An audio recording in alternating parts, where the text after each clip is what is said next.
Good morning. This is the New York City Board of Standards and Appeals Public Review Session for July 24th, 2015. We'll begin with a special order calendar, decision items. Item number 1, 30201BZ, 2519, 2525 Preston Avenue, the Bronx. Okay, I think there was some discussion. Yeah, you want to say? So the applicant was able to take her comments and put the plan during ground and have the bindings grow up. They just have to have the plan cited so by the architect. So that should hopefully be done today, and they'll have the final step. Okay, great. Okay. That's good. Also, with respect to that, we'd wanted more information on the sound and fume buffer that's described on the drawings we have. The drawings say it's a 6-foot-high uniformly painted perforated decorative screen. I don't know what that is. And a 6-foot-high vegetated screen fence, but they don't actually tell you what those things are. And then I do want to mention they wanted to have the term of years lifted, which makes sense because now it's going to be in a permanent building, so it's not like something else can go on the site. It will be a parking lot. But the building itself is income restricted housing, and so this whole thing is really contingent on the building staying as income restricted housing because or as a building that doesn't require parking, right, in the future, like if the parking regulations change to the point where there's no parking requirement. Right? We also don't have, by statute, the ability to lift the term. Oh, we don't? No, it's a pre-1961 variance it's a 61 with a term, variant. and that requires a 10-year term in perpetuity forever. Right. Well. Okay, so, well, that's one way of checking every 10 years, but so we're going to need to show that as a condition so that future boards are aware that it's contingent on there being no parking requirement for the on-site use, or they have to add the parking spaces for the on-site use. And also, there was a discussion about how the parkers for the off-site use would have access because and how it would be restricted to them. So there would also be a condition that the monthly parkers from the off-site commercial use have to have 24-hour access to the parking via key card, so that there's a kind of a security element in there. Anybody else on that? I did have a question, and that is with regards to the parking plan on the ground floor, the first floor. I would like the architect to provide a clear path of exit from the ADA parking spaces to the parking elevator. Right now, it's not clear how that's going to be, so if they can just indicate that in the drawing, that would be helpful. And also revise the zoning chart to reflect the increase in the floor area from 152,000 to 157,000. FAR is fine.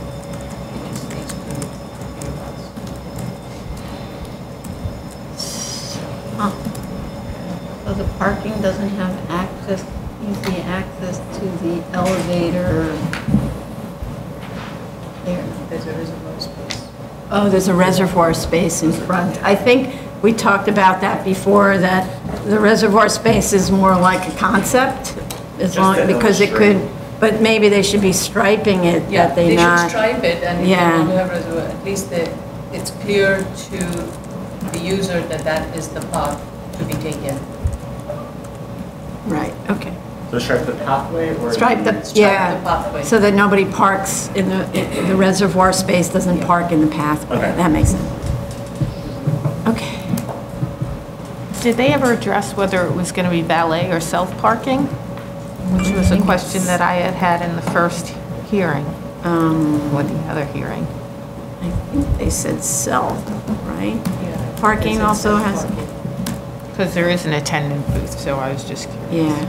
So we just need that clarified.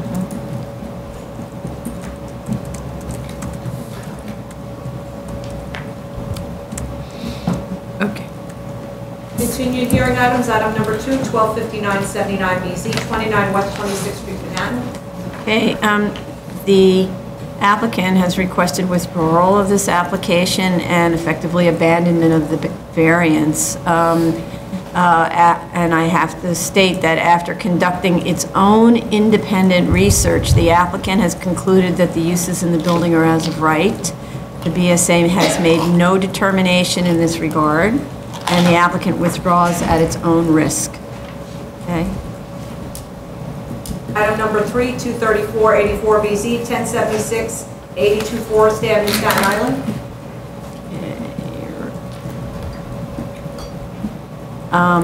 The applicant submitted some photos but didn't provide explanation,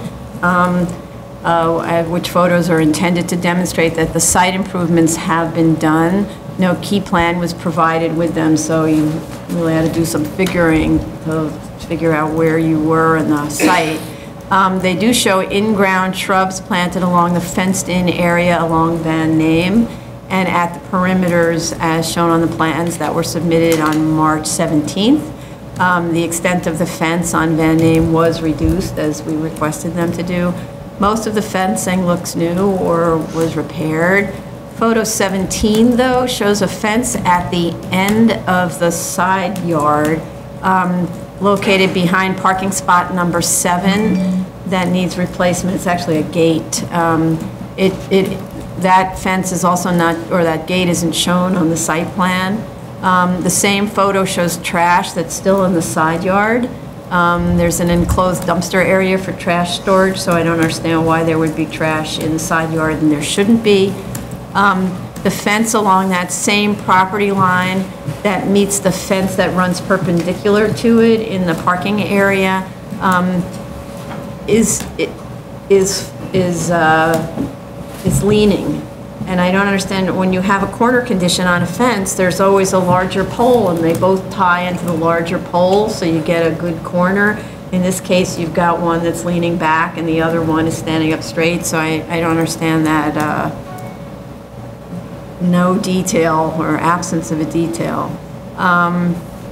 There's also in photo number 4 was provided. I don't know what's supposed to be showing us except that the vegetation is overgrown. Maybe that's a before photo. I just didn't really know what that was. The drawings show new planting in that location, and that photo shows vegetation peeking out through the slats.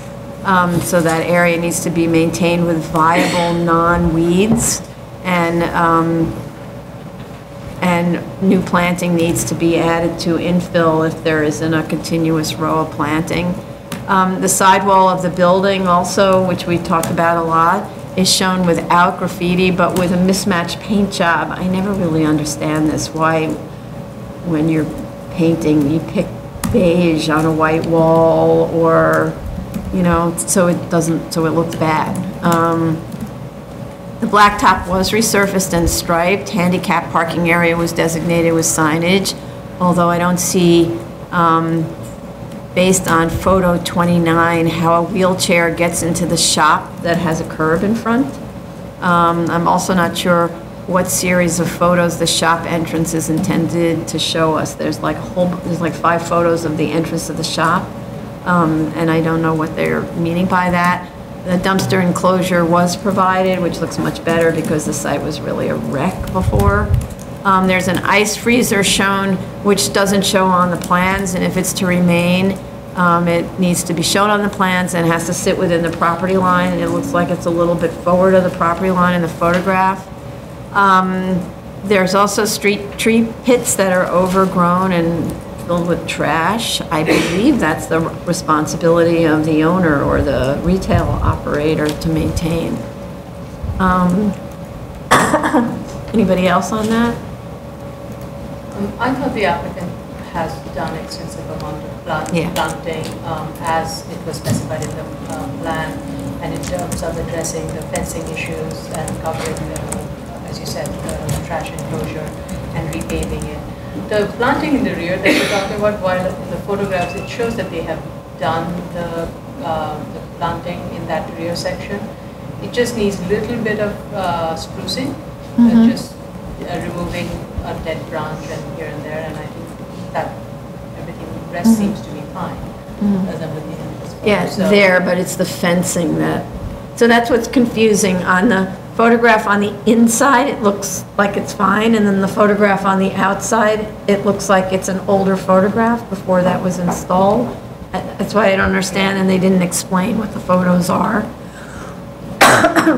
They also didn't give us a key, so maybe I'm even thinking it's a different row of plants. And then, So you're referring to yeah, I'm this? talking about that. So it's a photograph that's taken from the neighbor's side, and it doesn't look anything like the inside, if that's the Right, photo. So right. then I'm confused. Is this really Yeah, I think just some contemporaneous? clarification, yeah.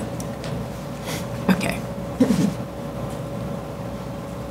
Okay. Item number 4, 18385 BZ, 20608, 228th Street, Brooklyn. Okay, the photos that were provided are dated June 27 still show razor wire on top of the fence in spite of what the cover letter says, and that's so surprising because there are many photographs with razor wire and the cover letter says it's removed. Well, it seems like they removed one type of wire and put in another. So they removed that circular razor wire and put in Straight. traditional barbed wire. Right, Yeah. and then, but the photos still show the circular razor wire, and then another photo shows the straight wire, so I don't know if those are the before and after, not really sure what. When there should be no wire. Yeah, there should be no wire, but I also, because again, they didn't explain what the photos Right. are, so you can't tell if that's contemporaneous. Is there razor wire over here and straight wire someplace else? And did we ask that the barbed wire on both sides of the sidewalk line be removed, or it was just over the We always the just building? ask that barbed wire be removed. Right. Okay, because it Right. said it has the barbed wire on both sides, the residential side and also Right. by But on the roof. Right. We specifically asked for the barbed wire on the roof, those are my notes, but we always ask for the barbed wire to be removed. They did paint the front of the building, or at least remove the graffiti.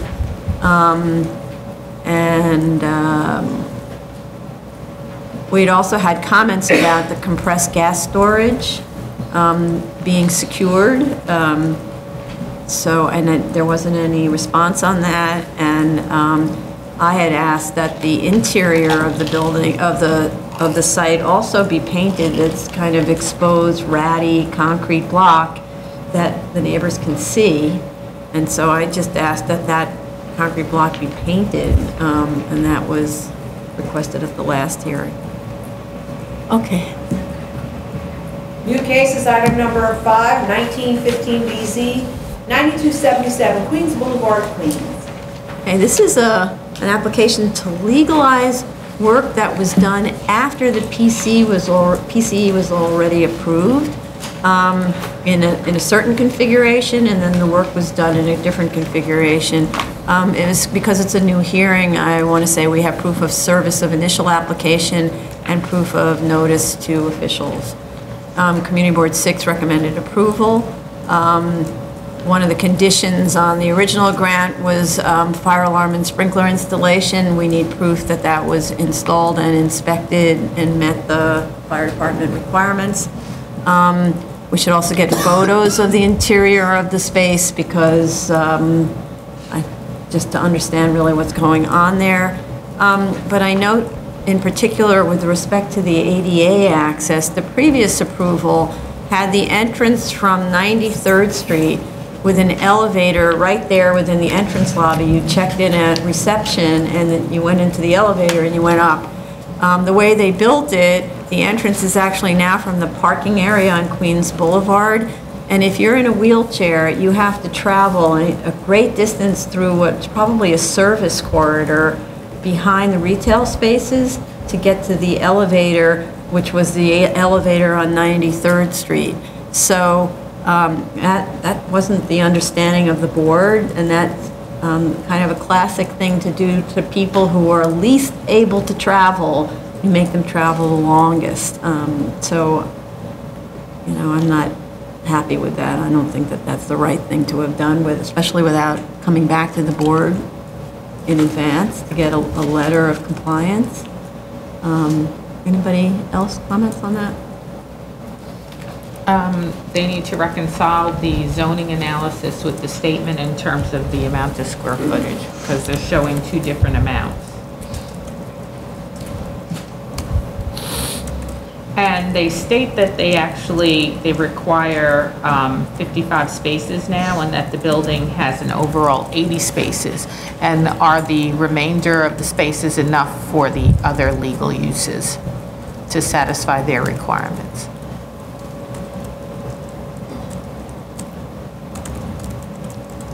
So they need to do a zoning analysis on parking, yeah.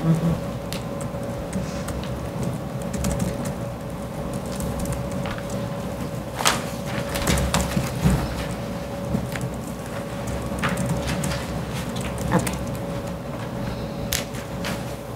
Appeals calendar, item number 6, 2016-4327A, 15 East 30th Street, Manhattan. Okay, this is an appeal, this is an interpretive appeals case.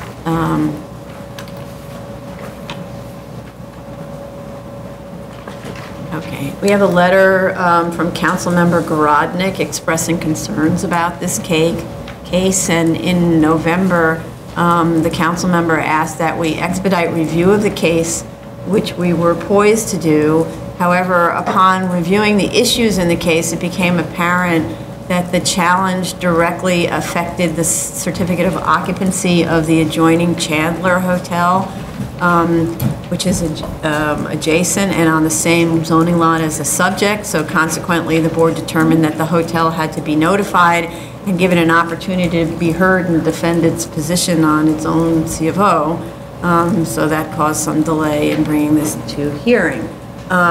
We do have now counsel representing the appellants, which is Carter Ledyard, and also the owner of the residential building that's the subject of the challenge, is by Fox Rothschild. And we didn't get any submission from the counsel for the Chandler Hotel, who is who? Neil Weisbrot. Neil Weisbrot. What? Prior Cashman, sorry. Prior Cashman, okay. Sorry, Neil. Prior, okay. Okay. So the appellants, I want to make a comment, the appellant statement of facts and related exhibits are very rambling. And so I would like the appellant to submit to the board a simple list of the issues it would like the board to consider. That list should be no longer than 1 page. I note that in litigation, when you're representing a client who's being challenged, you have to go through every single possible accusation there is in the letter and respond to it. But the board doesn't have time to do that, nor should it, if it's not a pressing issue that the appellant wants us to address. So though counsel for the development site is free to do that, we really can't take the time to do that. With respect to the Chandler Hotel, there's a ZRD1, which is Exhibit D, and the application, which includes a set of reduced plans of the buildings on lots 71 and 74 related to establishing existing floor area on the zoning lot. The plans appear to show that the rooming or dwelling units at the corner of the Chandler Hotel have both side and rear-facing exposures. So even if these were residential units, legal light and air might not be required from the side-facing ones, depending on the layout. So the owner and the appellant should discuss this. Maybe they have access to clearer drawings or more information about that. With respect to occupancy of floors 2 to 4, and the top 2 floors with mechanical systems, we were provided with sort of difficult to read mechanical drawings, but if there's more information, better quality drawings, that would be useful to take a look at. With respect to the court's determinations in Soho Alliance, Mann versus 125 East 50th Street, Quatara v. Autan and Nutter v. W&J Hotel that are cited in the appellant's July 2016 appeal to DOB.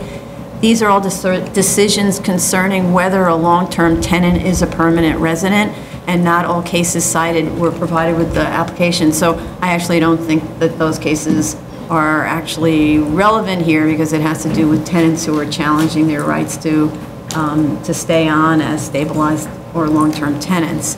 Nutter, though, shows that at a moment's notice, a transient tenant in a stabilized hotel can demand to become a permanent tenant without the owner's consent. Appellant cites to no cases where a certificate of occupancy was revoked as a result of extended residencies by tenants in a transient hotel. To be clear, however, these rent stabilization laws applied until 2009 to all low room rate pre-1969 erected hotels under Section 26-506 of the Administrative Code. So the fact of rent stabilization does not change a hotel into an apartment building. These were emergency measures to deal with homelessness, and it doesn't change what the building is. And in fact, when you look at that section, it applies to hotels. There's another section that applies to apartment buildings, but specifically this applies to hotels, so it doesn't shift its definition. I do understand that Chandler is being operated as a transient hotel and advertising rooms based on its website. The appellant should address the definition of transient hotel, which it didn't do. This has been considered by the courts and in the multiple dwelling law. I'd like to know, was this building required to have been registered with DOB pursuant to multiple dwelling law section 16, which dealt with transient hotels operating with apartments, let's say apartment hotels operating with transient uses. Not every hotel had to be registered though, so I just don't know whether this one did.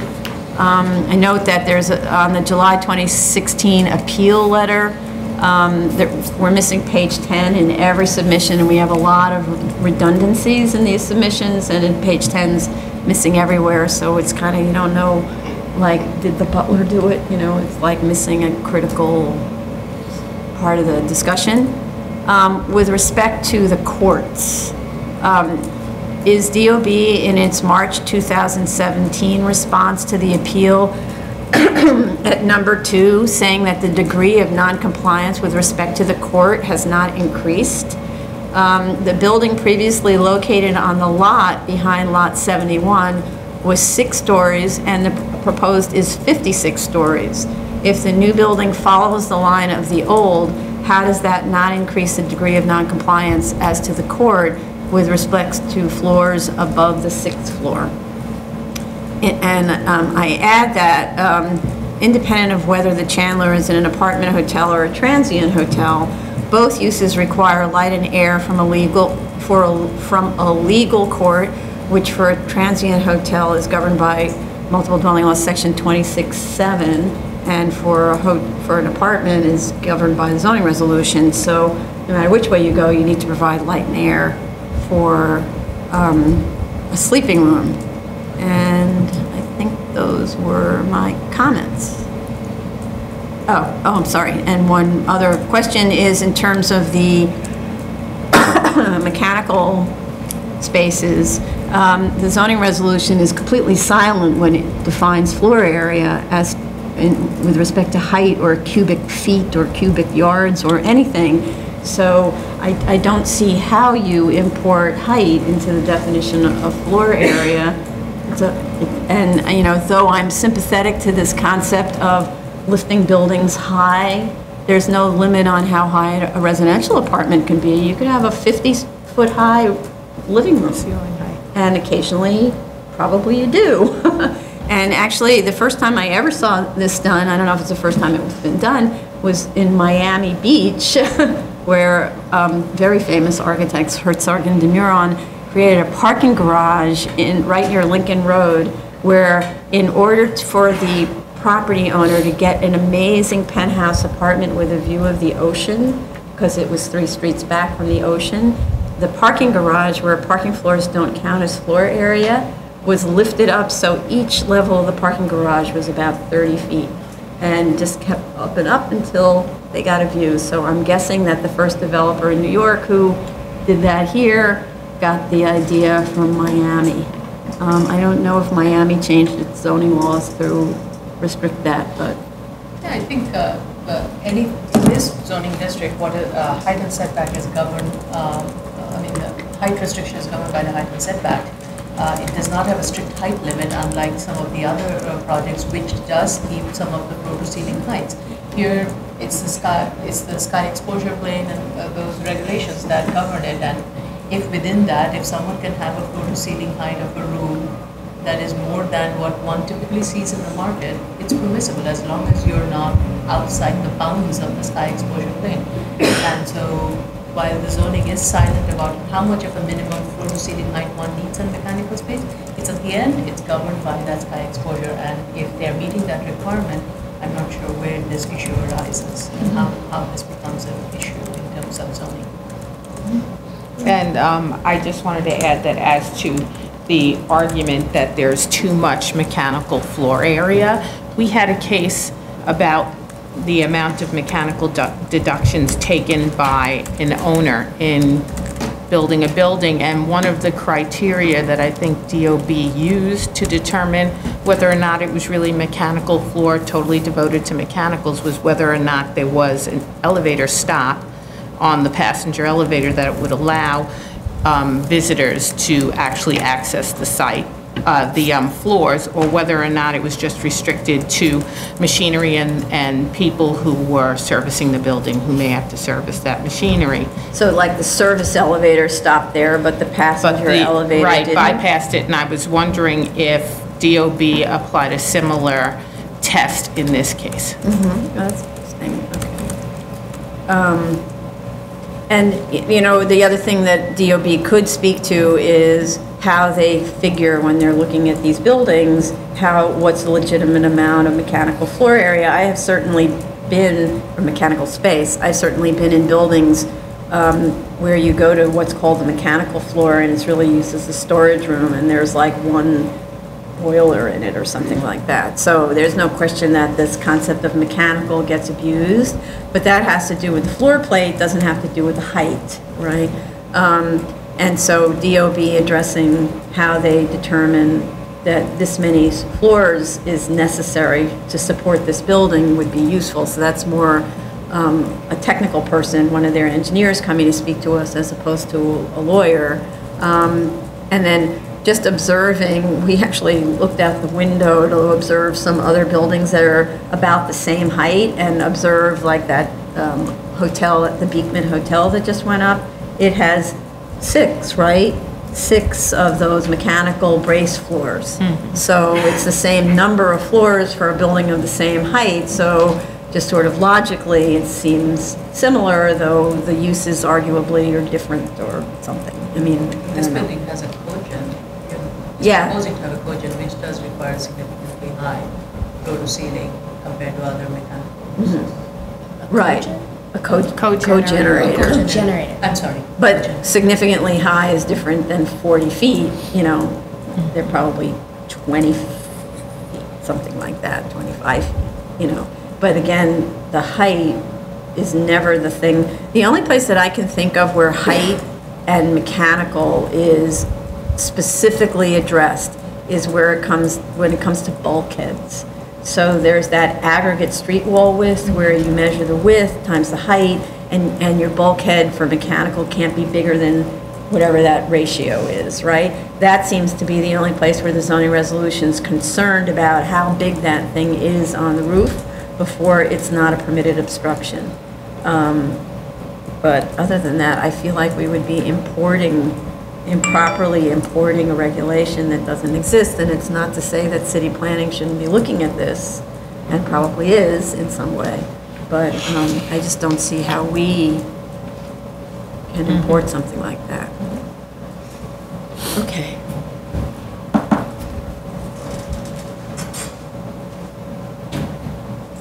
Item number 7, 2017 4A, 339 Victory Boulevard, Staten Island.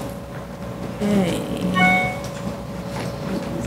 We have proof of service of the application and proof of notice of hearing to officials. Community Board 1 recommended approval. Right, this is we have DOT, DEP, and Fire Department letters of no objection. Statement of facts has some strange dimensions for lot area. It seems like it's written by a European because there's commas, but they're not commas. They're apostrophes at the top, so those need to be corrected. I'm used to seeing commas, but not apostrophes. And also there's some confused dates on the DEC reviews that need to be corrected, 2016 versus 2017. This is an E-designated site for hazmat, noise, and air quality. DEC closed a spill on the site in 2016 with a caveat. And the neg deck associated with the rezoning and E-designation requires the use of natural gas for heating and hot water, and a testing protocol for hazmat, and a minimum 35 dBA closed window condition with alternate means of ventilation. The environmental conditions of the E-designation and the DEC spill closure report appear as notes on the plans already, so that's great that they picked that up. I just would like to know whether the wrap and hasp has been approved by DEC and whether there's anything more that we need to do on this side. Yeah. Anybody else on this? No? Okay. Zoning calendar decision items. Item number 8, 2215 BZ, 219 26th Street, Brooklyn. They requested that we defer decision to allow DEP review of environmental issues.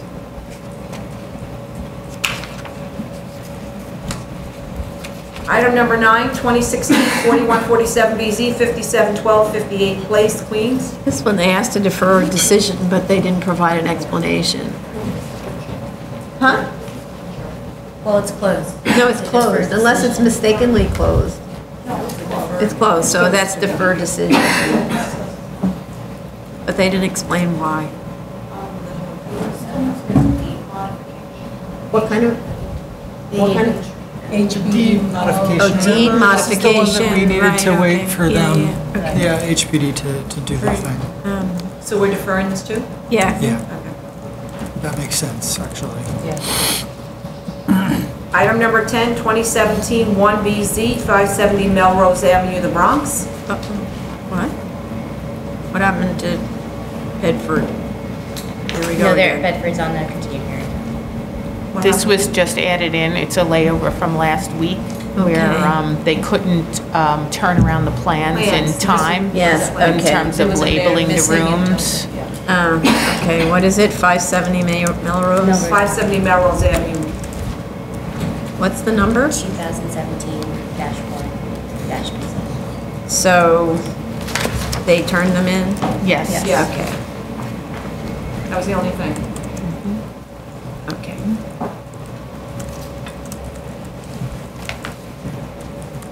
Oh, the layers were of the gym Like layout? the layout, yeah, where the machinery was. Yeah. Okay. Okay. Continued hearing items, item number 11, 9114 BZ, 3420 Bedford Avenue, Brooklyn. We have a request for an adjournment to October 17th. Yeah. How long do we stay, keep this going? Only a second adjournment. No, second in a row, but it's been going on since almost 3 years. And anyway, okay. Item number 12, 10415 BZ, 4452 Broadway, Manhattan. They asked to adjourn this. All we have on this is a submission, a letter from ownership that there's new counsel, and nothing was submitted in response to our last hearing in December. Right, the staff asked that the attorney come and just give you guys a little, Okay. like, update as to where they're at, what they're doing, and how they're gonna proceed. I think that, yeah, we'll see, hopefully they do that. Otherwise, I'm not. Lost at sea. Otherwise, should we not then Yeah, it's like, take it out of that? No, Well, It's already been taken It's off the calendar. We brought it back and on calendar because it's been off We for took a it long off, they time. asked to put it back on, but I don't really like taking Well, things we off kind calendars. of just put them back on because it's been too long. Yeah. And they talked to us, to staff, about, sort of some revisions, and they're working on some financial, like revised financials. And so, those it seems like they're making progress, so we want to make sure that they continue to make progress in terms of executing this,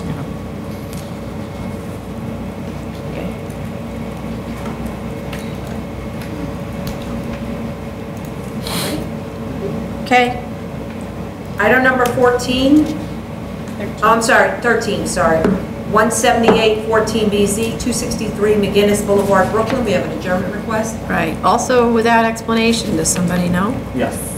Okay. The environmental consultant needs to provide us with the phase 1 and phase 2 accounts.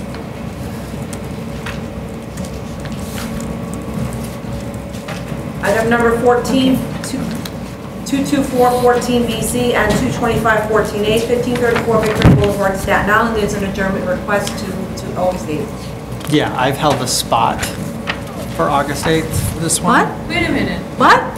I thought they submitted revised proposed They plans did. and financials. And then they also submitted an adjournment request asking. Yeah. When? It's right before it on the There's an adjournment request, yeah. on the internet. So you won't have to I didn't review see it it. for It's in the the, SharePoint. Yeah, it is. I It's in didn't see it SharePoint. either. It's right before the July submission. It's before the July submission. Oh, It has okay. to be after the submission. I assumed this was a previous adjournment, and I just thought. Yeah, me This too. is the July review. Me too. And I don't know why they would be adjourning. Why are they adjourning? Yeah. There's a delay. there was a good reason, I cannot recall. Unfortunately. They, It took me forever to review this. but, well, you won't have to review it for the 8th. I know. You can, that's sort of why, because it seemed like they met the deadline, but there was a good reason, I just cannot recall what it is. And we held a spot for them. Okay. It might have been a vacation, but there's a reason. That's Okay. Okay. No, well, does You it? want to give them comments? I mean, you're here. They're here. Well, I haven't finished You haven't- Yeah, and we she has to do the reviewing it because it's financials. being Oh, adjourned. Yeah, and she has to do the Okay, that's financials, television which is the hearing. Let's critical, wait till the 8th. one of the We'll get critical, everything. because we need an A Yeah. finding, but never mind. Sorry about that confusion. I also told the borough president was being adjourned, so I know they were here the last time, so. Yeah. Okay, who needs sleep if you can read a case? Item number 15, 263-14BZ, 1601 Oriental Boulevard, Brooklyn.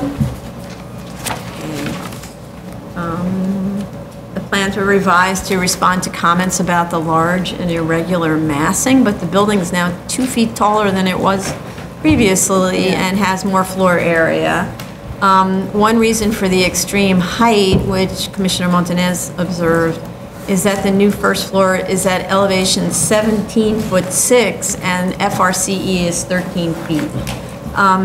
Since this is not a 73-622, and the drawings seem to indicate that the entire first floor is being rebuilt, which, by the way, for these little bungalows is a really good idea structurally, right? There's no, then I don't understand why they need to maintain that height.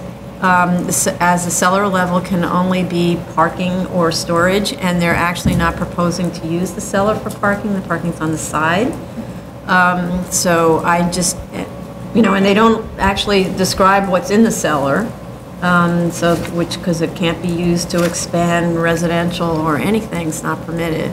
So I think, we had another application recently where the cellar becomes like a crawl space. And I actually thought the entry condition on that application was quite brilliant, the way that you came in as sort of a split-level house.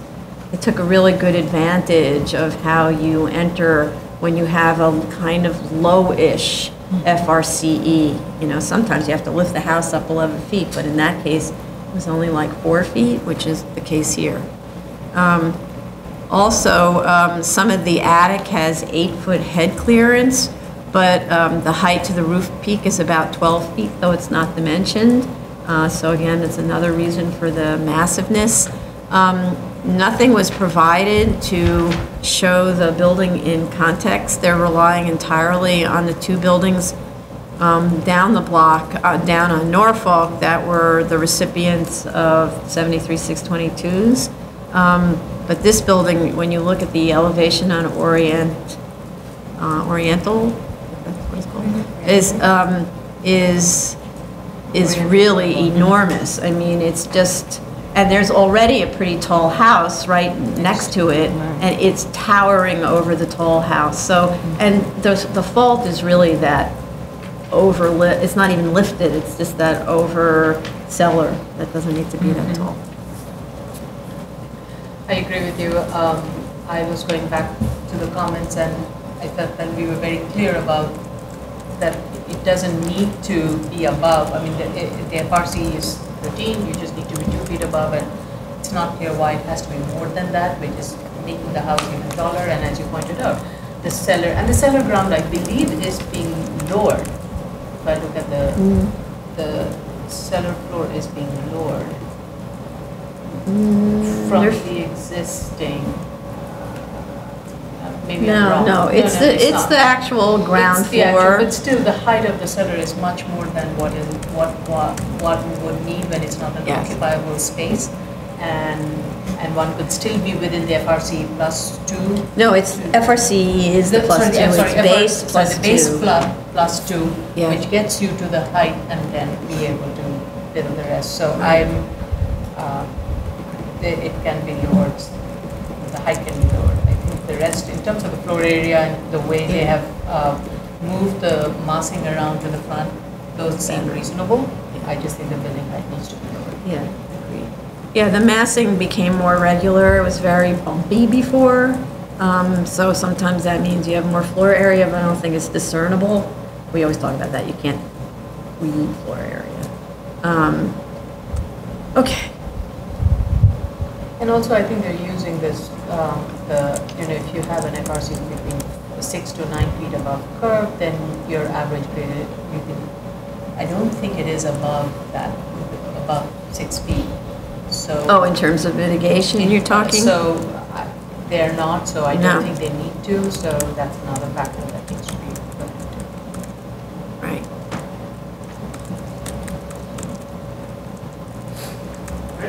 Yeah, okay. I'm just waiting for finish time. What are you waiting? I'm waiting for you. You waiting for us? No, I saw you kept typing, I was. Oh, thank you. Item number 16, 21615 BZ, 205 West Fordham Road, the Bronx. Okay.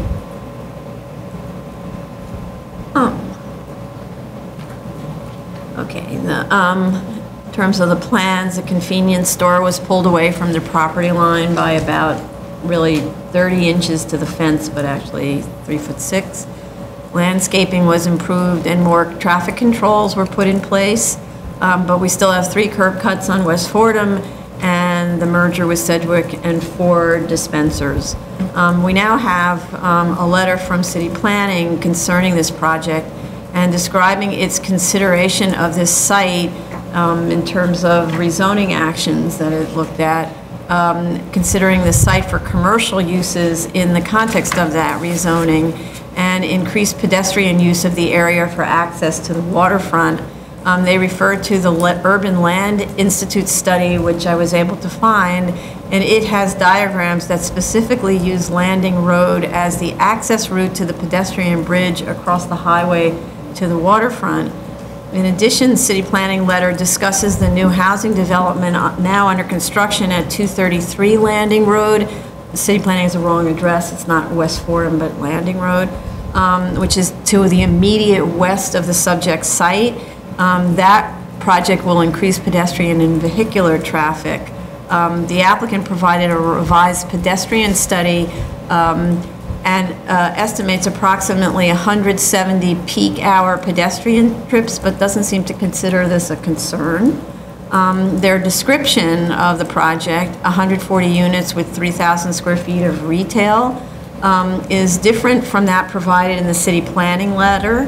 136 housing units, and they provide the breakdown of 111 studios, 17 two-bedrooms, 7 one-bedrooms, and a supers apartment, plus a 200-bed homeless shelter.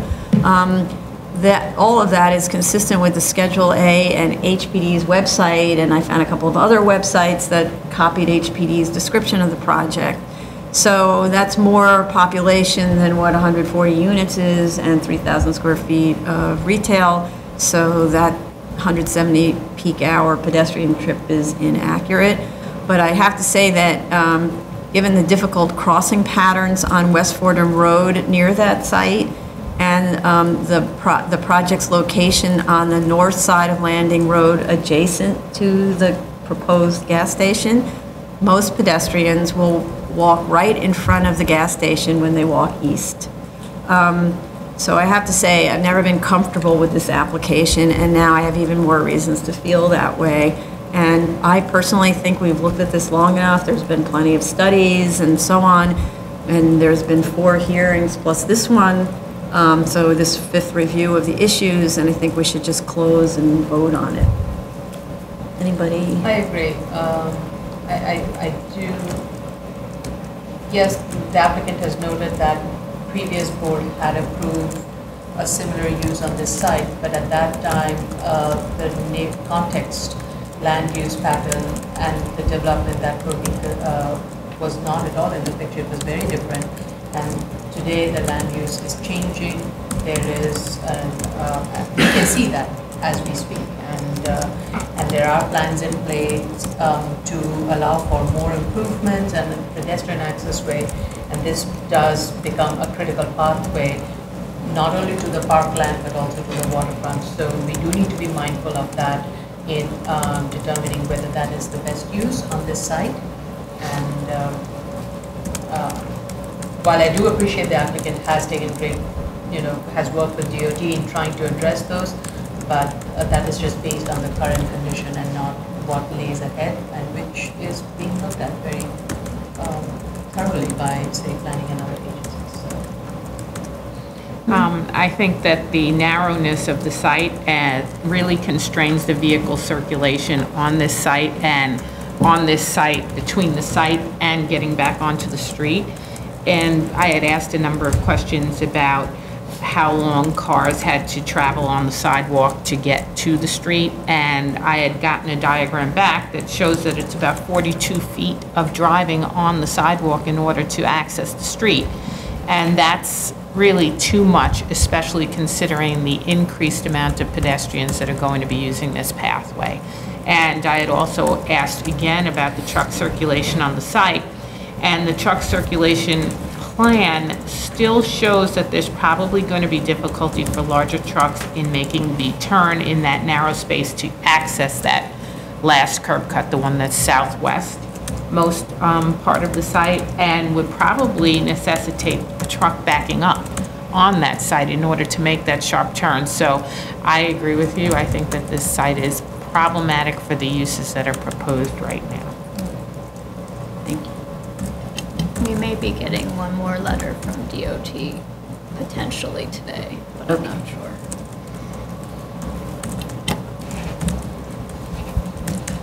Okay. Item number 17, 25815 BZ, 2619 East 16th Street, Brooklyn.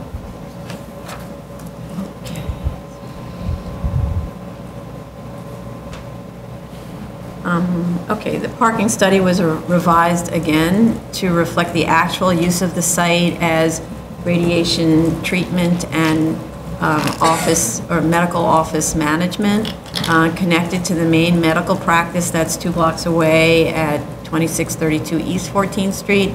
That study determined peak demand is only 4 spaces. I actually only have one question about that revised study. Because basically after many hearings, it was finally revealed that the studies had nothing to do with the actual use on the site, and so now it's tied to the actual use. But what I don't understand is the assumption that there's only 8 staff members and 8 daily person trips for staff. when there's 4,600 square feet of floor area devoted to the use group 6 medical office management. It's like, is it filled with file cabinets? I mean, who uses file cabinets anymore? So that's what I don't understand, how that could only be 8 staff members. I used to have an office with 400 square feet and I had 11 people in it.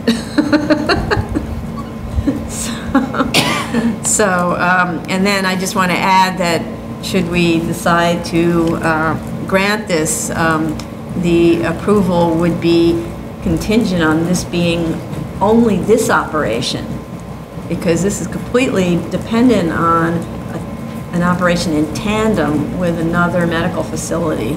So because that really travels with this particular ownership, I'd have to say that the term would have to be limited to this owner and an establishment that the next owner is also working in tandem, or they have to provide the parking, or let's say they'll have to provide the demand, right? Because they brought the demand down so much that now they're going to go to DOB to waive it, but since it's low, it's not so offensive to this process that it thwarts the purpose of the special permit. Anybody? I was satisfied with the revised submission. Okay. Commissioner Oliver? I have no additional comments to yours. Okay. Okay. Item number 18, 2016-4176BZ, 7804 31st Avenue, Queens. I noted, Tony, you had mentioned that there would be maybe getting a ZRD1. Do you know whether they succeeded in doing that? They said they were going to get one, they were going to try to get it by the hearing, a CCD1 and a ZRD1. Okay, so I haven't heard from them yet. the one question that they were going to try to get the ZRD1 on was whether it should be both the minarets and the dome are permitted obstructions.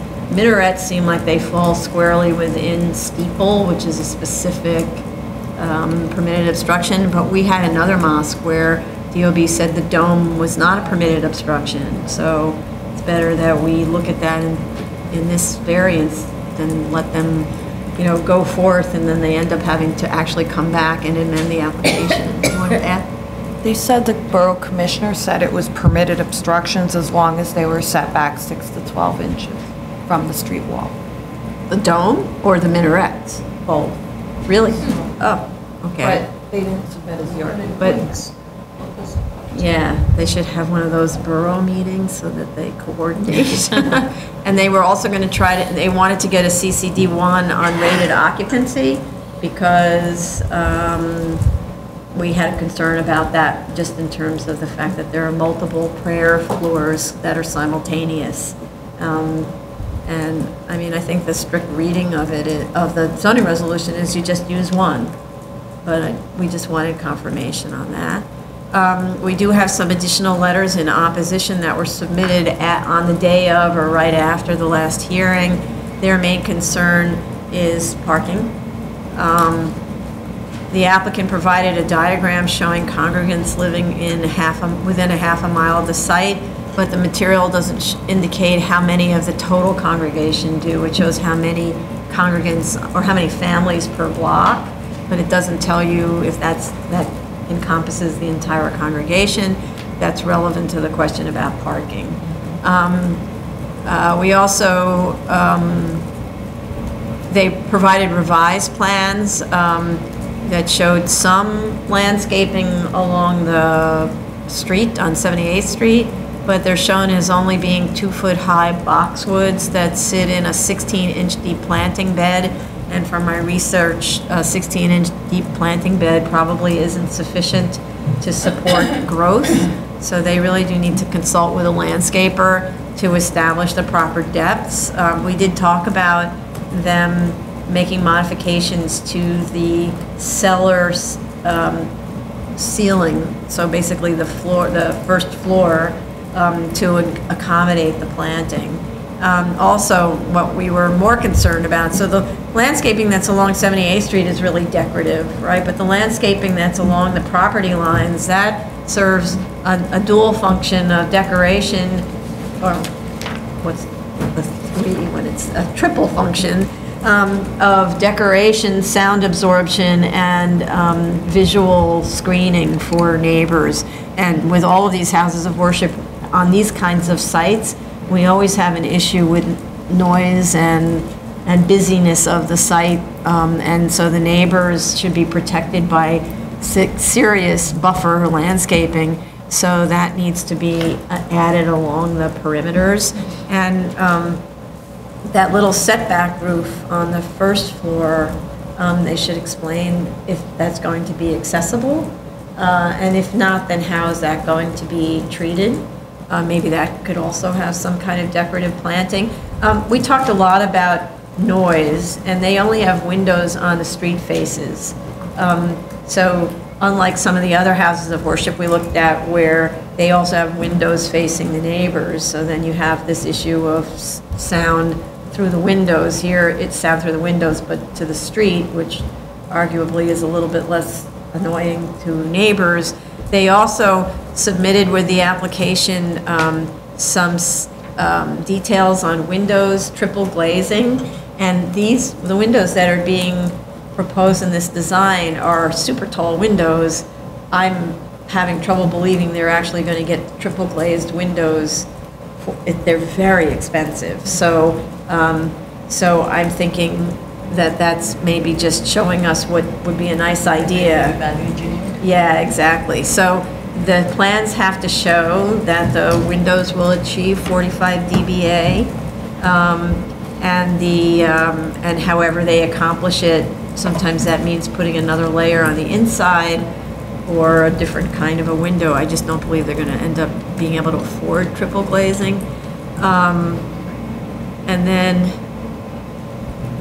we also asked at the last hearing for treatment of the side elevations. They didn't update the elevations. It's the two sides. It's the one that you might think of as the rear of the building, and then the other side, they're completely blank. They don't show anything. And then I want to also say, and everybody knows that I have this thing about this, it's called an exterior insulated finish system known as EIFS. And it's like, I talk about it every hearing. When I was on the Landmarks Commission, I talked about it at every hearing in the Landmarks Commission. It's one of the worst materials. It is easily damaged. Easily, you put a ladder up against the side and the ladder makes a hole in the wall. And then it's very hard to repair it without looking terrible. And so this is in a residential neighborhood. It should be something that rises to the quality of a residential neighborhood. And this kind of cheap it's made out of styrofoam. It is really not an appropriate solution for a building that's receiving a waiver from the city and also that needs to make friends with the neighbors. Also, then we talked about the permitted obstruction. Oh, and then I see there was a trash room added in the cellar, but my notes that say, even though I don't find a room for it, that food is prepared on site. I don't find a room for food prep. If food's being prepared on site, then we need refrigerated trash area. He said in his submission that it's not. What? It's not prepared on. Not prepared on site. Okay, so I need to clarify that because maybe my notes left out the not, which is possible. Yeah. Okay, and then just to add that no speaker systems can be installed outside. That was a major source of misery for the neighbors. Doors should remain closed During functions, okay. I had a question, and I don't know if this was raised last time around, because my notes don't show that. Street trees along 78th Street, is there any particular reason that's not being provided? I would assume at least two would be required. So I would like some clarification on that. Anybody else? Yeah, I had raised questions about the height of the minarets in the dome, even though they were possibly permitted obstruction, just to get an idea on what the bulk of the building's going to look like, and it was not addressed. So they show it as being set back properly. However, they don't have anything about the total height of the building, including that in the plans or in the statement. And I also asked them to revise the as-of-right and the lesser variance plans to note a full build-out cellar, just like the variance, because since the cellar's totally below grade, it should not be affected. And I didn't get that either. And then I think the other thing is, I don't think we actually have, which was another concern that neighbors expressed, I don't think we have anything in the materials that really goes to the neighborhood character and the height of the building that really needs to be discussed. It's a house of worship that has a different kind of analytical plane than just a normal house. Churches always rise above their neighborhoods, that kind of thing. So it needs to be talked about in the context of religious institutions in residential neighborhoods.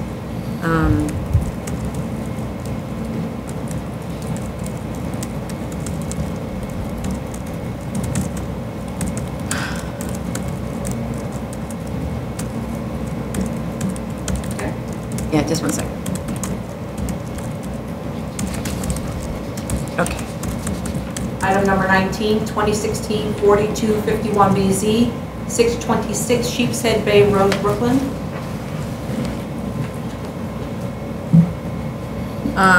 The parking study was revised again, as we requested, to take the most conservative estimate of the community uses in the building as if they were office uses, which I'm really happy that the consultant just did that, because that takes away the guesswork.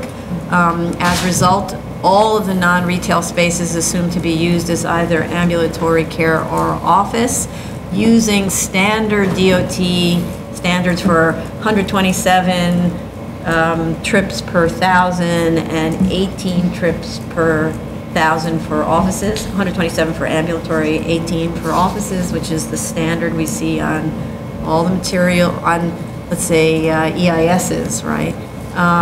And as a result, the peak demand is 120 cars, which is where 132 spaces are provided. We also had asked for a lighting plan, which they did provide, but it's a reflected ceiling plan. So that means it's just showing the lighting that's in the ceiling of the building above. And this parking garage actually isn't completely covered by the building above, so you don't know what the lighting situation is in the 20 feet that is not under the building along the perimeter. So it's actually not providing us all the information. Will there be poles? I assume there'll be poles or something else, but I don't know. Anybody else? No. Item number 20, 2016-4277BZ, 7904 151st Avenue, Queens. Okay. The May hearing was adjourned, so submissions made after the March hearing may not have been addressed. That's why I'm, and so one of those was DEP on April 20th had comments, and I didn't see them answered because the last submission was prior to that. They were asking about CADNA pack-up materials, sound test reports, HVAC units, utility gate. There were some general questions that were asked subsequent to the last applicant submission. DOB on March 7th also had performance standard questions, which I believe were responded to by the applicant on March 24th, and we forwarded these to DOB but have had no response so far. So, you know, and we reached out to them again more recently and no response, so you can only do so much. And then I just want to say there's this really lovely rendering that was provided that shows luxurious street trees, something called golden rain. Everyone should have golden rain planted in front of their houses. And a brick wall with ivy crawling up it and fluffy bushes on the interior of the wall. The floor plans, however, say Boston ivy to be planted subject to DOT approval, typical. And then, and the statement of facts refers to sidewalk beds that will be created to plant the Boston ivy, but they're not shown in the drawings. I didn't realize that they were planning on relying on the sidewalk for their on-site planting, and I don't know why, because they have all of this planting where you could probably start up a planting bed on the inside and encourage the vines to grow. And then if they got a DOT planting bed, yay, but it shouldn't be contingent on whether or not they get a DOT planting bed. And then they also have a note that says, existing fence to be replaced with new 10-foot tall Aegis 2 black ornamental metal invincible style security fence. So that sounds really scary, and there was a point where they had something called invincible that were like these gigantic metal gates that you could not drive a tank through. So I just want to make sure that that's the picket fence that is shown on the drawing, which is lovely, the metal picket. And also, along the rear lot lines of the 4 residential properties, there's a note that says, proposed 10-foot high chain link fence with 1-inch security mesh and barbed wire. That's not such a friendly way of approaching your rear neighbors. So that should be also the picket fence. And if you don't want anybody to climb over it, I guess make the spike sharper. So yeah, I'm not sure why that was shown like that. Anyway, anybody else? No? No. Okay, good. New cases, item number 1, 2015 BZ, 461 Avenue X, Brooklyn. Okay, new cases. This one had a problem with notice at the 2 last, oh no, sorry, yeah, 2 last hearings. But now we have proof of service, the applications to officials, and proof of notice of hearing to officials and neighbors. And I just want to note that the board will be revising its instructions to clarify that both proof of service and proof of notice must include post office stamp dated certificates of proof of mailing forms from the U.S. Postal Service, and not like a letter that I put it in the mail as an affidavit, or all of those unstamped receipts we get that where you have no idea actually when they were sent. The post office actually will stamp them for you. The community board was split on this decision, although it approved with 16 in favor, 12 were opposed. We have 2 strong letters of opposition citing overcrowding and traffic concerns. I'd like clarification. Is the current congregation of 300 operating out of the 1,300 square foot trailers at 522 Avenue X, for which BIS indicates there are no building permits, PA permits, or other authorizations, so completely illegal and dangerous? The statement of facts is very confusing and incorrect in several locations as to the as-of-right requirements. The proposed plans show the required front yard is 10 feet, while the as-of-right shows 15 feet on the plan and 10 feet on the zoning calculation sheet. The statement of fact states the as-of-right floor area is 2. The as-of-right and proposed plans show it's 0.75. Parking in the statement of facts is shown as 10 spaces required. In the plans, 13 spaces are required. All this needs to be coordinated and corrected. And they need to acknowledge the predominantly built-up area maximum and state whether there is one. Also, they need to verify whether 196 persons shown in the largest sanctuary is based on fixed actual seating or rated capacity. Is the seating fixed or movable? Because that changes the rated capacity. The statement of facts seems to have been written without looking at the floor plans. Page 13 describes planting in a front yard. There is no front yard, and it doesn't front on Ocean Parkway. Ditto for page 15, that describes a lesser variance with a front yard and other features that don't appear in the lesser variance drawings. I actually think the applicant mixed up the lesser with the as-of-right drawings, all extremely confusing. I see many notice of comments issued to which the applicant did not properly respond. Responding fully and correctly to notice of comments improves and shortens the public hearing process. Also, the proposed floor area in the statement of facts is 8460 square feet, and in the proposed plans, it's 8416 square feet. One of them maybe is correct. Zoning resolution section 23-142D for minimum 12-foot dimensions of required open space is also not being complied with. And they need to show the rated occupancy of the social hall. And I'm going to take a break from my list and go to other commissioners. I have a problem with the programmatic needs in this case, stating that the third floor needs to be for the rabbi's apartment and his counseling room. And when you look at the plans for both the proposed and the lesser variance, that counseling room is actually an apartment of its own. So I'm questioning that because that certainly could be scaled down and could lessen the degree of non-compliances that you would need, or waivers rather. I had mentioned this earlier. There is no AD accessibility that has been provided to the upper floors. The hours of operations, program for each spaces have not been clearly provided, and I agree with Commissioner Avi Brown. The third floor, the use doesn't seem to meet the intent of what the program has been laid out. I think they're also proposing a daycare facility that would be on the third floor, and the way it's arranged, at least based. I have to, nursery and a toddler area as a play zone during Saturday and religious hours, religious holidays, and that would be located on the third floor. And the way it's placed, it would be like in the living room of the rabbi's unit. So definitely program-wise, the space layout does not work, and there's a lot of questions in terms of the programming. Okay, which maybe you'll get into more at the hearing, like as you talk, you could, okay. Any other comment? I have more comments, but if you have more, no. So,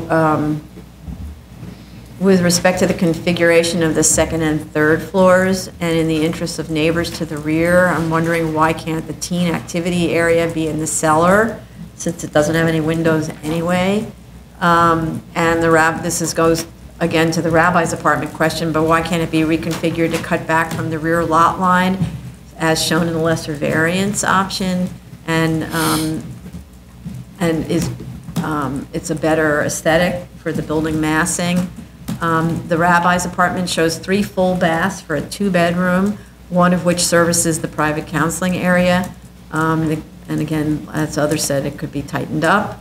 The lesser variance shows 2 1-bedrooms compared to the proposed with 1 2-bedroom and a private counseling service. They need to explain the programmatic needs behind these 2. I also like to know what's the proposed exterior finish material of the building. The programmatic needs analysis by room type is not specific enough to understand how the rooms will be used and by whom simultaneously.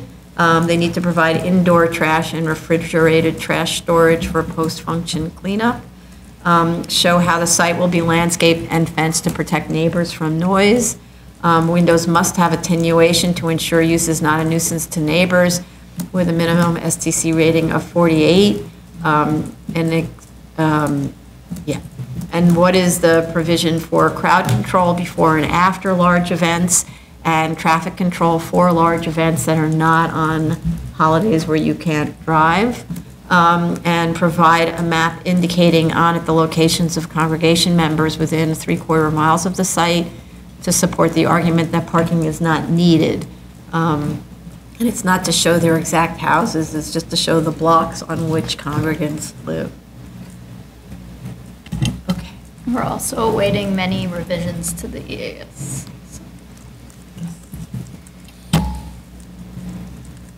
Item number 2, 2016, I'm sorry, can you go on? Yeah. 2016-4179 BZ, 1462 62nd Street, Brooklyn. Do you want to call the other one, or we just kidding? What are we doing with the other one? There's just to help with this, there's a variance that was filed first for the site. My understanding from and we at the staff level had sort of said, this is in an M district, you need to file a special permit for the use. according to, from our conversation with the applicant, they did the programmatic needs for the special permit and figured out that perhaps they don't need any bulk waivers For the variance, they did variance. And so the special permit is it's an existing building, so it's not exactly as of right, but the special permit is just to convert the floor area to a school, and so they don't need any bulk waivers for that, and in fact, I think would be happy just to pursue that. The variance, I think there was some confusion in this, and we just put it on along with this. It may not be necessary. So I would say that we should just discuss the special permit, Right. and that the variance, should the special permit sort of work out, and the applicant sort of wants to go that direction, perhaps the variance would be withdrawn. Yeah, and they actually submitted a revised statement of facts, which explains a little bit of the history, and then says that they'll withdraw the variance case if the 7319 Sure. is granted. So, Okay. So in terms of this being a new hearing, we have proof of service of application to officials and proof of notice of hearing to officials and neighbors. Community Board 11 recommends approval on condition that the yeshiva ensure adequate employee parking. Buses will not be stored in front of the premises during school hours. Dismissal of students will be staggered to prevent buses and cars from stacking. Upon dismissal, only the amount of buses that can be accommodated curbside are brought onto the block to prevent queuing and block traffic. As a threshold matter, we need a statement from the applicant that the proposed school meets the zoning resolution, section 12-10 definition of a school, since the 7319 special permit only applies for such defined schools. I believe that info is in the programmatic needs analysis, but it needs to be in the statement of findings. The site availability study I thought was persuasive in that a number of larger sites were looked at, although only 8 of these sites and not 10 as stated in the statement of facts and cover letter are in as-of-right districts. My understanding is that the subject site is a rental, and they were looking at purchases of all of those. So maybe it's not a rental, maybe they did purchase it, but because we don't really know who's an LLC owner is, that could be a kind of arm's length related transaction. They also never really articulated what they were looking for. You kind of have to kind of glean it from reading through the statement that you think they're looking for something they need to purchase. You think they're looking for a site that's anywhere from 8,500 square feet to 2,500 square feet. So other than the fact that they have a certain need for a certain amount of square footage per student, depending on what age group or what class that student is in, they don't really say, we're looking for a building that is 50,000 square feet or whatever, and we're looking for a lot that could provide enough FAR that we could build a building that's 50,000 square feet. I think they can actually beef up that portion, that finding, the A finding, to include that. Okay. All right, and then a tax map of the area, this is related to that, a tax map of the area showing the size of comparable lots in the catchment zone would have been useful in understanding how these specific sites were selected. Clearly, however, there's a lot of competition in the area for large school building suitable lots because we see so many of these applications for this area.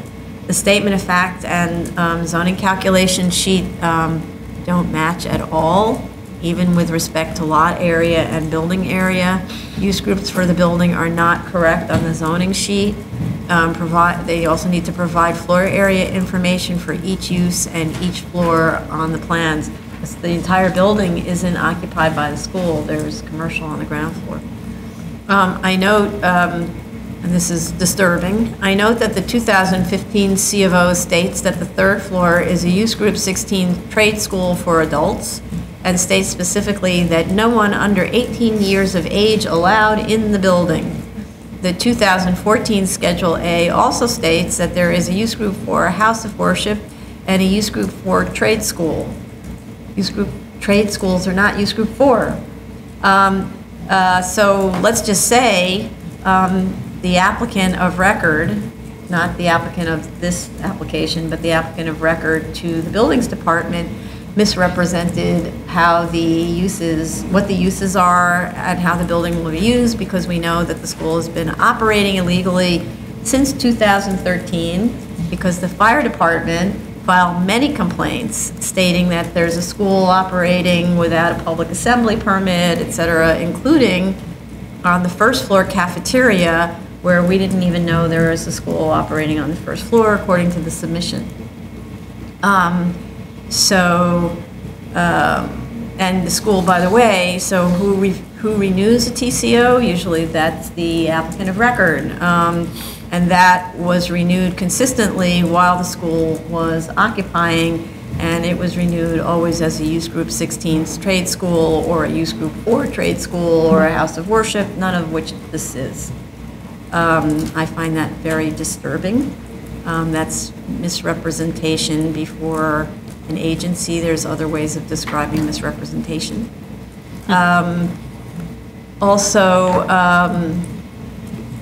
There was a 900-plus person cafeteria on the described in the fire department complaints, which I don't see on the existing plans. Work has already started also pursuant to the permits. So you would ask how so, because so what do the approved plans look like? And how did they misrepresent the use? Because they clearly did.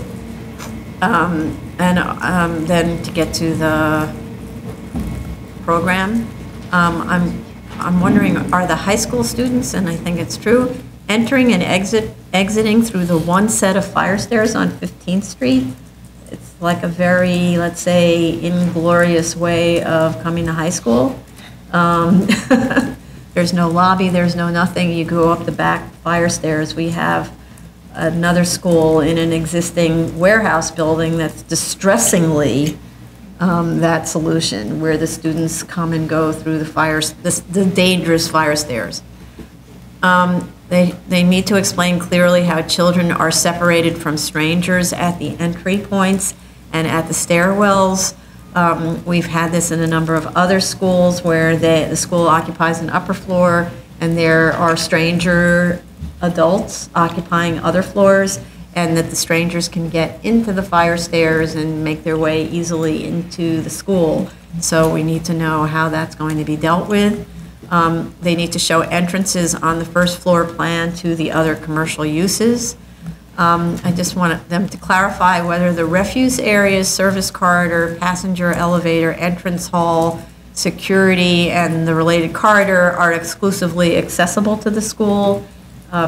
It probably is, but I wasn't clear on that.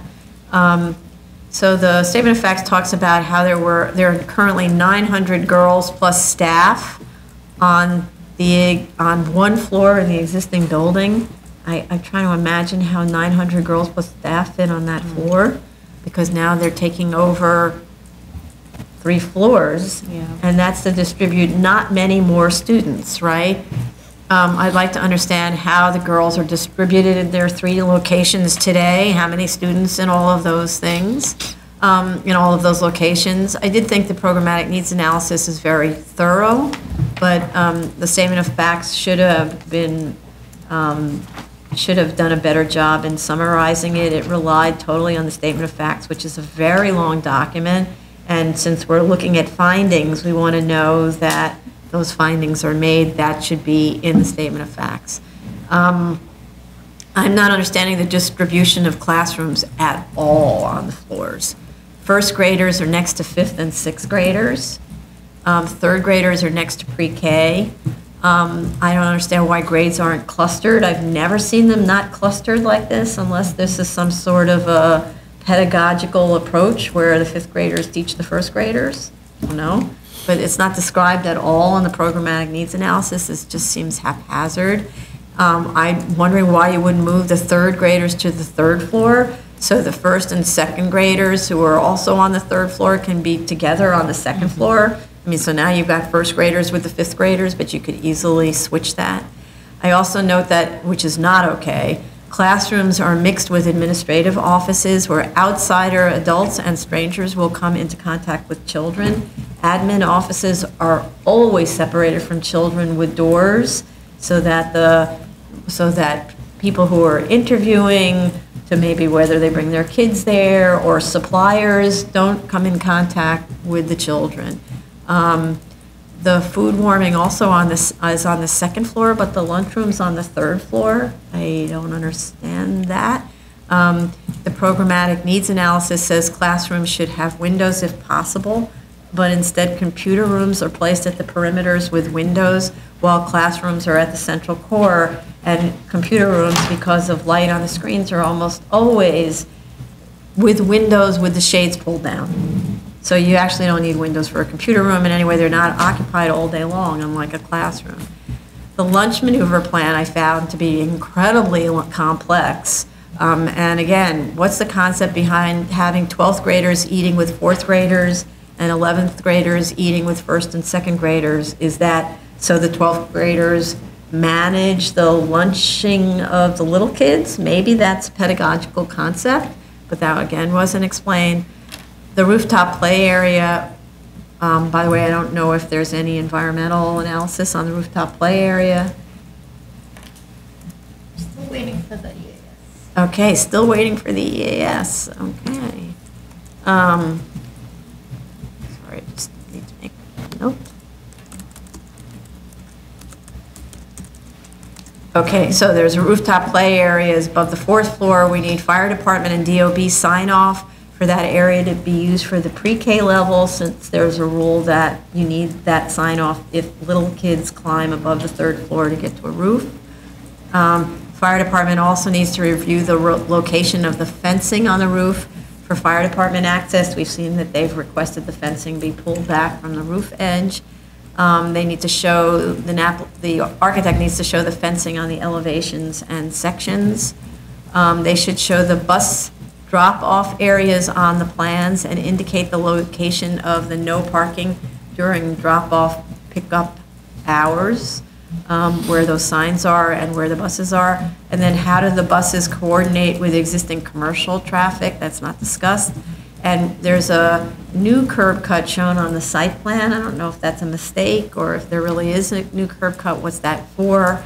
And they need to show on the site plan all the curb cuts for the loading docks. They need to provide a copy of the lease or the deed for the bus storage parking lot that's across the street.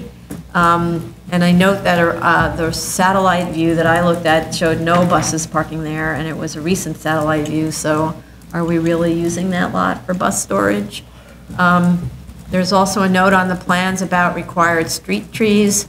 I don't know why they're showing that, because it's not a new building or an enlargement, so it doesn't trigger a street tree requirement, though it's a nice thing to have.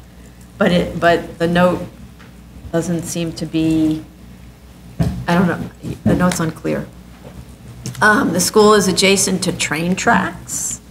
And the statement of fact says, noise isn't really an issue. It's adjacent to train tracks.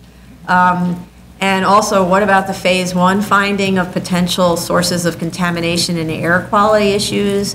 There weren't any responses to the NOC request for more info on air quality, noise, pedestrian safety, phase 2, HASP, all that was requested, none provided as far as I could find.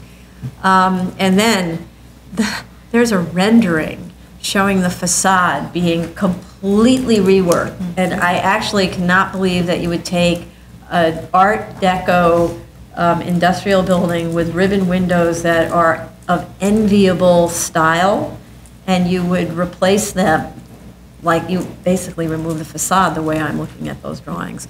So I'm not sure what we're looking at. I'm having trouble believing that anybody would go to the expense of doing what's shown on that rendering, even though you're going to need to replace the windows with windows that meet the noise requirements. It can still be windows in existing openings, so I don't get that. And also, there are a lot of violations with fines which need to be paid off prior to our making a decision. Anybody else? So with regards to the bus drop-off pickup, the like you said, we need to know exactly which frontages that's going to occur. It is not still clear where the buses are currently parked, because I went by the site the other day and that parking space is being used by anything but the bus, and the buses, there were a couple of buses that were parked on the side street. So maybe that's not an agreement in place, it will be in place, and therefore that's not in operation. I do still remain concerned about, granted, we do not have to look into the variance application, but it does trigger a certain amount of concern as to the use that is going to be proposed, or existing use, or the current use that is there on the ground floor. We do need to get a better understanding of that and how that functions in relation to the school and where the bus drop-off pickup will be and the pedestrian conflict. This is a very congested and active space. There are a lot of office spaces and active businesses in the area, so we need to be mindful of that in terms of where the bus parking drop-off pickup will be. As to the B finding, it says that the school is located within 400 feet of a residential district, and it refers us to a map, but the map is not very clear, and it doesn't look like it's that close, so it'd be helpful if they draw a path that shows the footage so that we know that it actually qualifies as an appropriate site.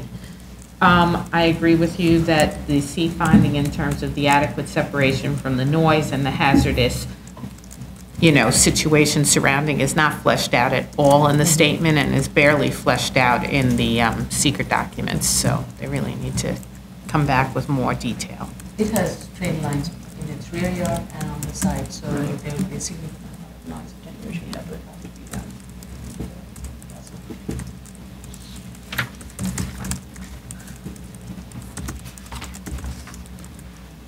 Okay.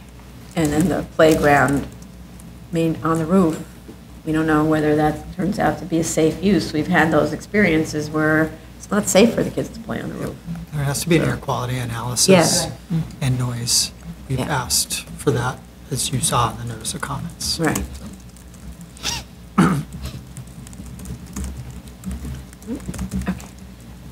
So item number 3, 24615BZ will be heard with that one, so we've Right. already Yeah. discussed I that. think I would recommend maybe we take that off calendar then. That might be an appropriate Take it use off of off calendar. calendar. Yeah, that's fine. you So know. don't call it, And then we need to. so don't call it tomorrow? Yeah, no, call it and we'll just talk. take it off Yeah, calendar, we can okay. talk, you could call it together actually, and then we'll just. Okay, fine.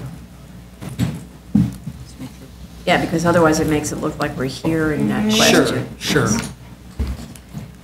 Item number 4, 2016-4215BZ, 262 Exeter Street, Brooklyn. Okay, we have proof of service of the application to officials and proof of notice of hearing to officials and neighbors. Community Board recommends approval.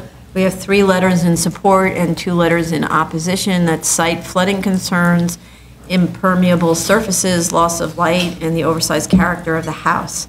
The architect reviewed the Appendix G criteria for this site in flood zone AE with design flood elevation at 13 feet and states that the cellar will be filled and the area above grade but below the DFE will be designed using flood-resistant materials and the space used only for parking and crawl space, which are all the right things to have said and done.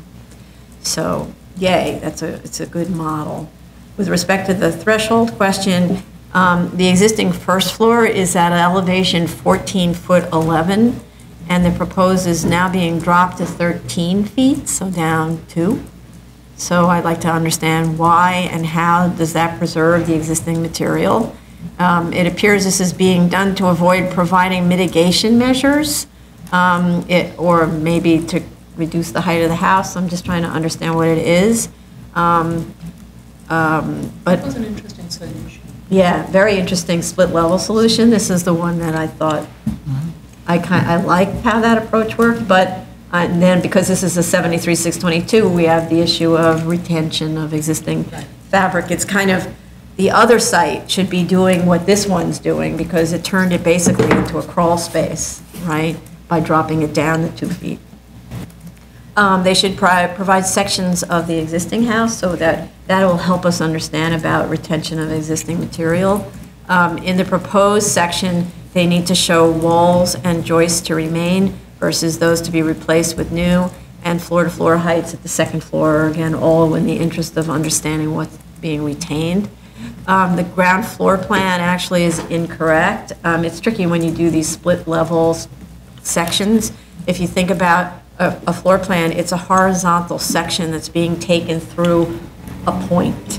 And the way that it's shown, it's being taken through the crawl space, in which case the front stairs that you use to get into the building wouldn't be seen. You'd see it cut, and then they'd be dashed overhead so that they're happening above you. But the crawl space is actually really a crawl space. You're down on your belly when you're down there.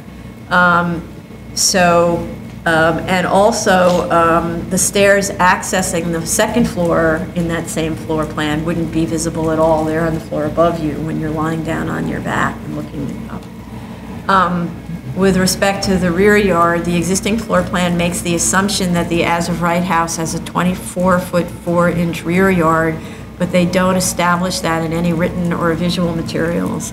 Houses to the immediate sides have reduced rear yards of 17 feet or less, although the 1957 sandboard indicates that those rear yard reductions are probably illegal.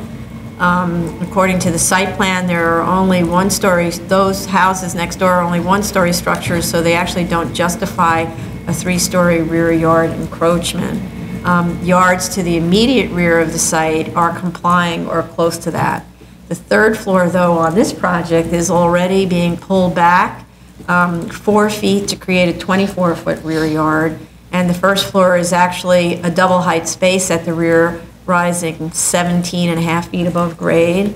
So I think already the architect made a gesture to the neighbors by stepping back the third floor, and that 17-foot high structure is actually one floor, which is probably about the same height as the roof of those little bungalows to either side. Because by the time you're finished with 8 feet, and then you're somewhere around probably 15 feet of height. With respect to FAR, several homes on the social block have FAR slightly under 0.9, and 3 homes on the block were granted 0.9 by special permit. With respect to lot coverage, approximately 8 homes on the social block have lot coverage of 40% or more, 4 of which have approximately 45%. None of these latter were subject to special permits, so it isn't clear if they're legal. With respect to height, the proposed height of 29 feet to the roof peak is of course measured off design flood elevation, but measured off of curb elevation, it's 33 feet high. There appear to be, based on the streetscape study, approximately 11 other houses on the social block in that height range, if Pluto can be relied on to be measuring these off curb level. I have no idea what Pluto measures, how they get these heights. On the drawings, they should provide calculations showing that the balconies comply with permitted obstructions in the front and rear yard regs pursuant to 23-131. There's actually a calculation. The balconies have to, I think it's 50% of the width of the street wall. And with respect to the front yard depth, they should add a note to the drawing indicating that DOB shall review front yard depth with respect to parking located within the street wall pursuant to ZR 23-45A, because this is that thing where they're only providing a 15-foot rear front yard where they really need 18, so they're pulling back the garage to be 18 feet. But I'm just not sure if DOB consistently considers that to be complying with 2345A. Any other comments? No. No. Item number 5, 2016-4259BZ, 8033 Shore Road, Brooklyn. Okay, this is a 73-621 because it's in Community Board 10, which no longer has a 622. We do have a proof of service of the application to officials and proof of notice of hearing to officials and neighbors. We have one letter of opposition concerned about weakening zoning controls, which you can imagine Community Board 10 is now very kind of raw on this subject. So the Community Board recommends approval with 18 in favor, 10 opposed, 1 abstaining, with a very carefully considered recommendation that compared the 73-622 to the 73-621 in light of the rezoning. Like the 73-622, this special permit is applicable only to existing buildings. So as a threshold matter, the section of the section of the building shows only one sidewall to remain and no floor joists above the first floor to remain of this already fairly large house. It's over 4,000 square feet already. Another section shows no sidewalls and no floors except for the first floor to remain. The first floor plan shows bits of walls to remain. The second floor plan shows the wall of the shallow side yard removed, whereas the statement of facts states that only the brick veneer will be removed from that wall. So I kind of can't tell what's going on. We need the architect here to talk about this. The wall retention diagrams don't actually match the floor plans. That happens a lot. That's why I don't find those floor retention diagrams useful, because they're prepared, you know, on Tuesday, and then the drawings are modified on Thursday, and then nobody looks at those retention diagrams again. So it's much more useful to show walls to remain, to be removed, and new on the floor plans, on the actual floor plan. I think they need the wall retention diagrams for the Department of Buildings. That's how they establish for buildings that it's whatever it is, that it's an alt one or something. The wall retention, let's see, the wall retention diagrams, okay. Also, they should show on the plans, as I said, the existing walls to be removed, dashed, new walls and walls to remain on the plans. Remove the dash lines that represent overhead conditions and hatch in the areas of the addition. Yeah, so the dash lines for overhead conditions are useful for other purposes, but for our purposes, they confuse the critical threshold question. We also need proof of existing pre-61 conditions on the side yards. The house was enlarged in the 1990s, bless you, and may not have been done pursuant to approved plans. The survey shows no side yard at, shows the side yard at 9 foot 2 inches with a bay window protruding to 4 foot 6 inches. The 9 foot 2 inch side yard plus a complying 5 foot side yard prior to the veneer installation, because they put in brick veneer, would have complied with the 13-foot minimum combined side yard reg. So I'm wondering if in the 1990, whatever year it was, early 90s enlargement complied, and then modifications were made to that that made it no longer comply, so it didn't comply with the approved plans. With respect to the floor area request, the attic is shown as, quote, accessory use, with the elevator stopping there. There's a stop on that attic, which is unusual, and only a drop ladder to get there otherwise. So the drop ladder is a way that DOB uses to decide that that's not floor area, right? But the elevations show dormer windows and a balcony at that level, so it must be occupiable space, hence floor area. The section also shows the attic ceiling at 7 foot 10 inches, where there's plenty of room to achieve 8 feet. So this is clearly a way to get around the maximum allowable floor area regs, and we only have the authority to grant 10% of an increase. And it's clearly anticipated that this will be done after inspection and so on, because the stairwell massing that you see on the second floor continues into the attic at the dormer level, so all you have to do is add the staircase and you're golden. So I also question the 22-foot high double height space above the family room at the first floor rear that can easily be converted to floor area at the second floor and has instant access to a bathroom. So, you know, it's clear that these are games, and games cannot be played at the Board of Standards and Appeals. If you want to do that on your own time, do it on your own time. Take all that stuff out of there, lower the height of the attic to what an attic is that's not going to be used for anything. If you need some storage for your suitcases, then provide storage for suitcases, but it can't be the entire floor of this enormous building. And they need to show compliance on the elevations with wall height above the front yard line and the sky exposure plane, and above the rear yard and side yard lines under 23-632. and show there is no increase in the degree of noncompliance at the side yards. Because we don't have the authority to waive that under 72-6, whatever it is. 621.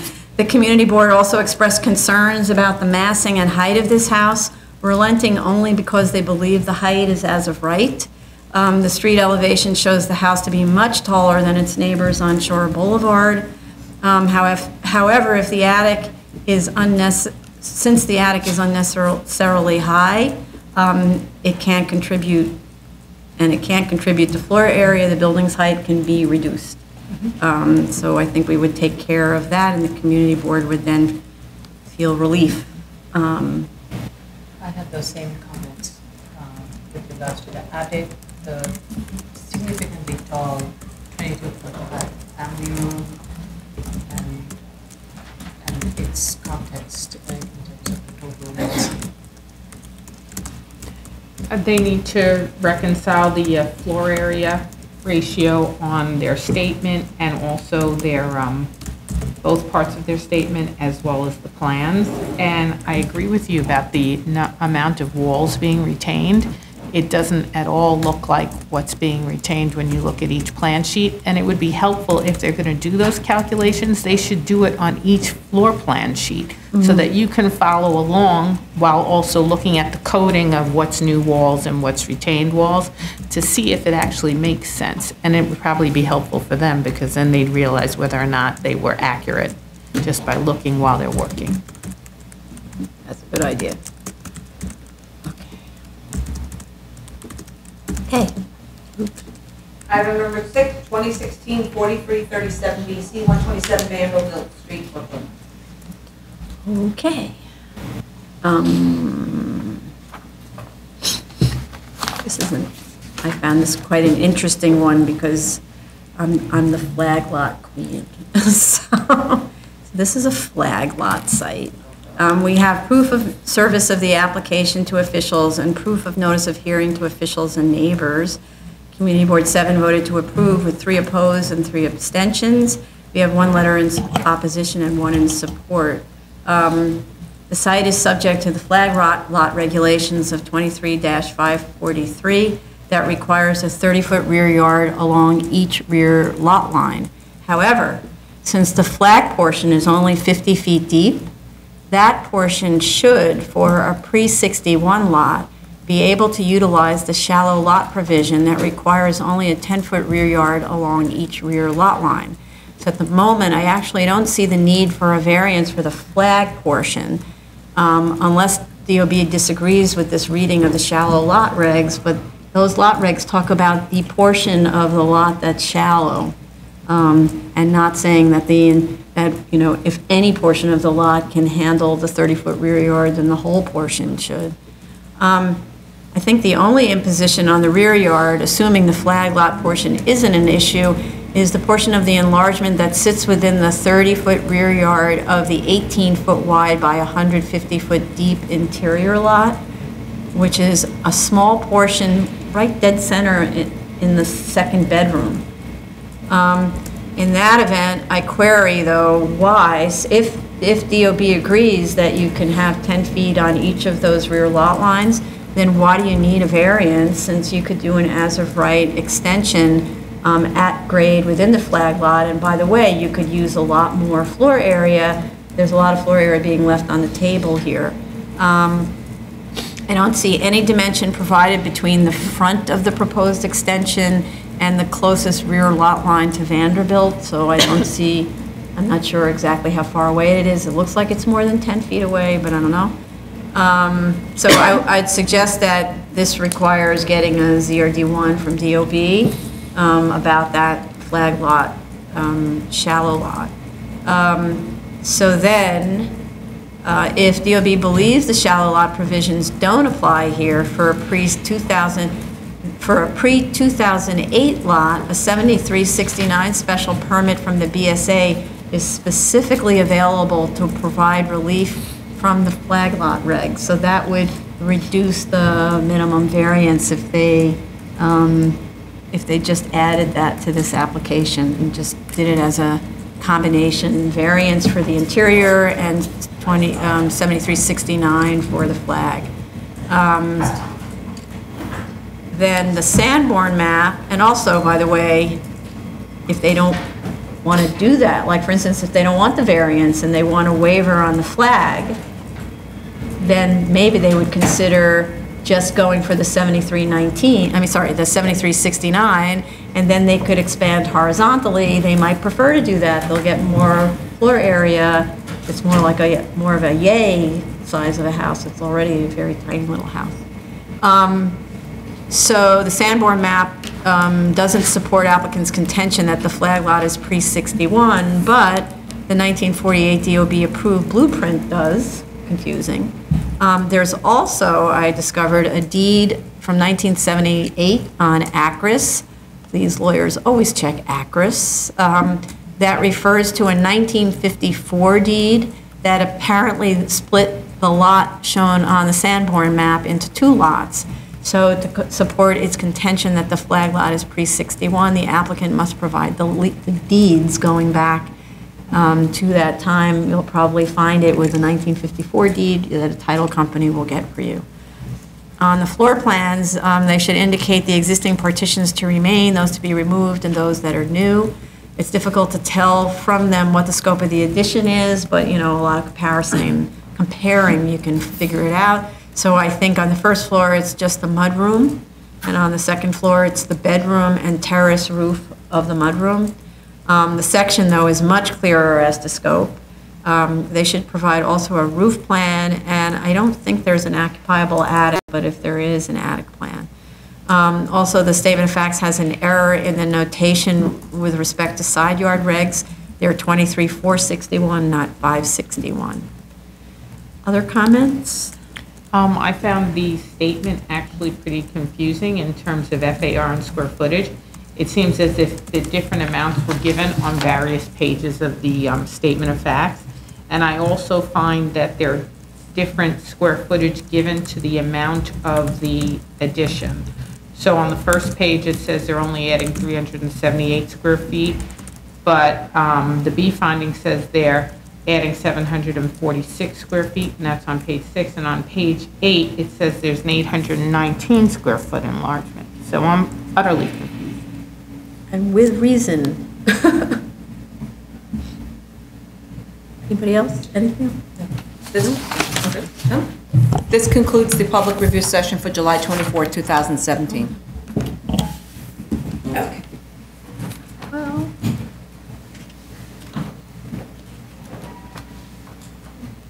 that's super interesting.